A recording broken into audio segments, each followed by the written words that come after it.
মুখে দিলেই মিলিয়ে যায় এমন নরম আর তুলতুলে ক্যারামেল পুডিং কার না পছন্দ, কিন্তু বানাতে গেলেই ভেতরে ছিদ্র হয়ে যায় কিংবা মোল্ড আউট করতে পুডিং ভেঙে যায় অথবা ক্যারামেল পুড়ে তিতা হয়ে যায়।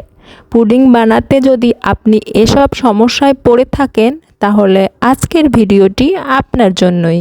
আসসালামু আলাইকুম এভরিওয়ান, স্বাগত জানাচ্ছি দ্য কুক বক্সে। আজকে আমি আপনাদের সাথে শেয়ার করব দুধ ডিমের সঠিক অনুপাত সহ মাত্র 3টি উপকরণ দিয়ে পারফেক্ট ক্যারামেল পুডিং। কোনো প্রকার এসেন্স ছাড়াই কিভাবে ডিমের গন্ধ দূর করবেন এমন অনেক টিপস থাকবে পুরো ভিডিও জুড়ে। তবে আর দেরি না করে চলুন আমরা মূল রেসিপিতে চলে যাই। শুরুতেই আমরা ক্যারামেল বানিয়ে নেব। ক্যারামেল বানানোর জন্য আমি চুলায় একটি প্যান বসিয়ে সেখানে আধা কাপ চিনি দিয়ে দিয়েছি। ক্যারামেল বানানোর জন্য একটু বাড়তি সতর্ক থাকতে হয়। চুলার আঁচ একদম লোতে রেখে চিনি যখন গলতে শুরু করবে ওই মুহূর্তে আপনি স্প্যাচুলা দিয়ে চিনিটা নাড়তে শুরু করবেন। নাড়তে থাকবেন যেন কোনোভাবেই কোনো দিকে চিনি বা ক্যারামেল পুড়ে না যায়। এভাবে নাড়তে নাড়তে যখন দেখবেন চিনি একদম সম্পূর্ণ গলে গেছে এবং কালার আসা শুরু করেছে, ঠিক ওই মুহূর্তে চুলা বন্ধ করে দিবেন, কারণ ক্যারামেল ঠান্ডা হয়ে গেলে আরও কালার গাঢ় হয়। এভাবেই ক্যারামেল তৈরি করে নেবেন। ক্যারামেল তৈরি করে নেওয়া হয়ে গেলে এই ক্যারামেলটি আপনি যে মোল্ডে পুডিং বানাবেন ওই মোল্ডে ঢেলে নেবেন এবং এইটা খুব দ্রুত করবেন, কারণ ক্যারামেল ঠান্ডা হতে হতে একদম জমে যায়, তাই এটা একটু দ্রুত হাতে করতে হবে। আমি আমার মোল্ডে ক্যারামেল ঢেলে নিয়েছি এবং এটা চতুর্দিকে সমানভাবে ছড়িয়ে নিচ্ছি। এভাবে চতুর্দিকে সমানভাবে ছড়িয়ে নেবেন যাতে কোনো ফাঁক না থাকে। এভাবে ছড়িয়ে নেওয়া হয়ে গেলে সেটাকে একদিকে রেখে দেবেন।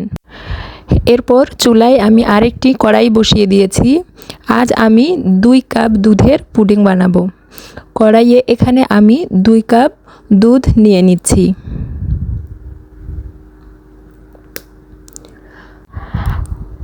আমি এখানে 3টে এলাচের মুখগুলো ফাটিয়ে দিয়ে দিচ্ছি। ঘরে যদি সবসময় কোনো প্রকার এসেন্স না থাকে তাহলে সেক্ষেত্রে দুধের মধ্যে এই এলাচটা দিলে ডিমের গন্ধটা চলে যাবে এবং পুডিংয়ে সুন্দর একটা ফ্লেভার যোগ হবে। দুধটা আমি জাল করে নেব। দুধটা জাল হতে হতে আমি কিছু টিপস শেয়ার করছি। পুডিং পারফেক্ট এবং মসৃণ করার জন্য সবচেয়ে গুরুত্বপূর্ণ হচ্ছে ডিম আর দুধের অনুপাত। প্রতি হাফ কাপ দুধের জন্য একটি ডিম ব্যবহার করলে পুডিং সবচেয়ে পারফেক্ট হয়। আমি এখানে 2 কাপ দুধ নিয়েছি, আমি এখানে 4টা ডিম ব্যবহার করব। এর ফাঁকে আমার দুধটা জাল করা হয়ে গেছে। এখন আমি একটা মিক্সিং বোলে 4টা ডিম ভেঙে নিচ্ছি।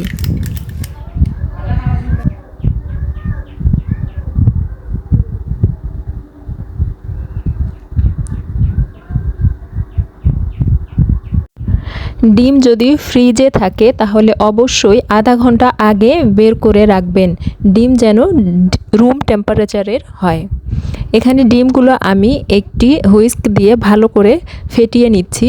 ফেটিয়ে একবারে ফোম করার দরকার নাই, জাস্ট ডিমগুলোর কুসুমগুলো ভেঙে একটু ভালো মতো মিশিয়ে নিতে হবে। ডিম মেশানো হয়ে গেলে আমি এখানে চিনি যোগ করব। চিনিটা আপনারা আপনাদের পছন্দ মতো যোগ করবেন, মিষ্টি যেমন পছন্দ করেন তেমন। তবে আমি এখানে আধা কাপ চিনি ব্যবহার করেছি, এতেই মিষ্টিটা আমার কাছে খুব পারফেক্ট মনে হয়। এবার আমি চিনি আর ডিম সুন্দরভাবে মিশিয়ে নেব। চিনিটা যতক্ষণ না গলে যাচ্ছে ততক্ষণ এভাবে নাড়তে থাকতে হবে। চিনি আর ডিম একসাথে গলে চিনির কোনো দানা যেন না থাকে। চিনির দানা যদি থেকে যায় সেক্ষেত্রে পুডিং মসৃণ হয় না। এটা একটা গুরুত্বপূর্ণ টিপস। যদি চিনির কোনো দানা থেকে থাকে তাহলে পুডিং আপনার মসৃণ হবে না, ভিতরে ফাঁকা হবে, ভিতরে ফুটো হবে, ভিতরে জালি হবে, মসৃণ হবে না। এর জন্য খেয়াল রাখবেন চিনিটা যেন সম্পূর্ণভাবে গলে যায়। এবার এই মিশ্রণের সাথে যে দুধটা জাল করে রেখেছিলাম সেটা আমি এখানে মিশিয়ে নিচ্ছি। দুধটা অবশ্যই ঠান্ডা করে নেবেন, যেন খুব বেশি গরম না থাকে। কুসুম কুসুম গরম থাকলেও চলবে, কিন্তু খুব বেশি গরম দুধ এখানে যোগ করবেন না। খুব আলতো হাতে নাড়বেন, খুব বেশি জোরে নাড়ার দরকার নেই। এটা জাস্ট শুধু মিশিয়ে নিতে হবে। দুধ আর ডিমের গোলাটা খুব সুন্দরভাবে মিশিয়ে নিতে হবে, যেন সবগুলো একসঙ্গে সুন্দরভাবে মিশে যায়। আমি ঠিক যেভাবে করছি ঠিক সেভাবে। আমার ডিম আর দুধ মিশিয়ে নেওয়া হয়ে গেছে। আমি এখন একটি স্টেইনারে এই মিশ্রণটি ছেঁকে নেব এবং সেটা যে মোল্ডে আমি পুডিং বসাবো, যে মোল্ডে আমি ক্যারামেলটা সেট করে রেখেছিলাম, সেই মোল্ডে এটা ছেঁকে নিচ্ছি। ছেঁকে নিলে পুডিংয়ের টেক্সচারটা অনেক ভালো হয়, পুডিং খুব মসৃণ হয়। তাই আপনারা এই স্টেপটি কোনোভাবে স্কিপ করবেন না।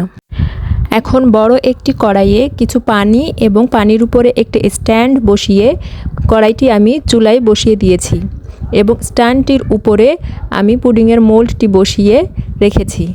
এক্ষেত্রে চুলার আঁচ একদম মিডিয়াম থেকে লোতে রাখবেন।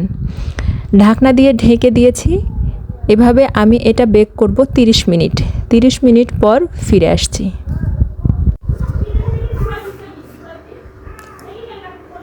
30 মিনিট পর ফিরে এসেছি। 30 মিনিট পরে আমরা একবার ঢাকনা খুলে চেক করে নেব যে পুডিংটা পারফেক্টলি বেক হয়েছে কি না। পুডিংয়ের মধ্যে একটি স্বচ্ছ কাঠি বসিয়ে দেখবেন, যদি কাঠিটা স্বচ্ছই ফিরে আসে তাহলে বুঝবেন আপনার পুডিং একদম রেডি। এবার আমরা পুডিং ডিমোল্ড করব। ডিমোল্ড করার জন্য পুডিং অবশ্যই 2 ঘন্টা ফ্রিজে রেখে ঠান্ডা করে নেবেন। ঠান্ডা করে না নিলে পুডিং ভেঙে যেতে পারে। গরম পুডিং কখনোই ডিমোল্ড করতে যাবেন না। গরম পুডিং ডিমোল্ড করতে গেলে পুডিং ভেঙে যায়। পুডিংটা আমি একটা ফ্ল্যাট প্লেটে ডিমোল্ড করে নিচ্ছি। আপনারা দেখেন পুডিংয়ের কালারটা, মানে কালার দেখে আপনারা বুঝতে পারবেন আমার ক্যারামেলটা কতটা পারফেক্ট হয়েছে এবং ক্যারামেলের পরিমাণটাও কতটা পারফেক্ট হয়েছে। এরকম পারফেক্ট পুডিং বানানোর জন্য আমি পুরো ভিডিওতে যেসব টিপস শেয়ার করেছি, এই টিপস এবং আমার স্টেপ বাই স্টেপ এই রান্নার রেসিপিটা যদি আপনারা ফলো করেন তাহলে অবশ্যই আপনারাও আমার মতোই এরকম পারফেক্ট পুডিং বানাতে পারবেন। পুডিংটা হাতে নিলেও ভেঙে যাচ্ছে না এবং খুব সুন্দর, ভিতরটা মসৃণ এবং সাদা হয়েছে। আপনারা নিজের চোখেই সেটা দেখতে পাচ্ছেন। আপনারা যদি এরকম পারফেক্ট পুডিং বানাতে চান অবশ্যই আমার রেসিপিটি ফলো করবেন। আর যদি আমার ভিডিওটি আপনাদের ভালো লেগে থাকে তাহলে অবশ্যই সাবস্ক্রাইব করে একটা লাইক করে দিয়ে পাশে থাকবেন এবং বাড়িতে অবশ্যই ট্রাই করবেন এই পারফেক্ট ক্যারামেল পুডিং এবং কেমন হয়েছে তা অবশ্যই কমেন্ট করে জানাবেন। ধন্যবাদ সবাইকে। আল্লাহ হাফেজ।